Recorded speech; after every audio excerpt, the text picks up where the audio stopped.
হ্যাঁ রে বাড়া, চুদির ভাইটার মাথায় ইডলি দিয়েছি চোদন। বাড়া কত বড় সাহস, আমাদেরকে মনে হচ্ছে সেটা ভাঙবে। বুদ্ধার বাল আমাকে তো চেনে না, লেওড়ার জায়গায় দাঁড়িয়ে পুঙ্গা মেরে দেবো। ওখানে যদি আমি থাকতাম না, ওদের মজা আমি দেখিয়ে দিতাম। তবে হ্যাঁ, মালগুলো কিন্তু পাক্কা শেয়া না, এটা মনে রাখবি।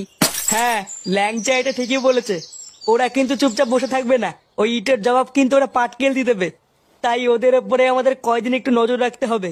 ও বাড়া তুই কোনো চাপ নিস না, ওই দিকটা আমি ঠিক দেখে নিচ্ছি। লেওড়া বেশি তেড়ি বেড়ি দেখলেই গাড়ি সাবল ভরে দেবো। এই এই ক্লাবের এখানে প্রধান কে আছিস রে?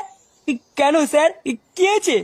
আমাদের থানায় নতুন বড়বাবু এসছে, তাই প্রতিটা ক্লাবের প্রধানকে ডেকেছে। কেন স্যার ডেকেছে কেন? সেটা গেলেই দেখতে পাবি। এই গান মারিয়েছে, ডেকেছে কেন? ফুটো ওদের ইট দিয়ে মেরেছে বলে ওরা থানায় নালিশ করেনি তো? কি বলছিস বাড়া? কি বলছিস? এবারা এবারা আমি কিছু করিনি, আমাকে ধরে নিয়ে যাবে। চুপ লেওড়া, বাড়ার মাল আগে চল গিয়ে দেখি কি কারণে ডাকলো। হ্যাঁ রে পল্টু, ঠিকই বলেছিস, চল।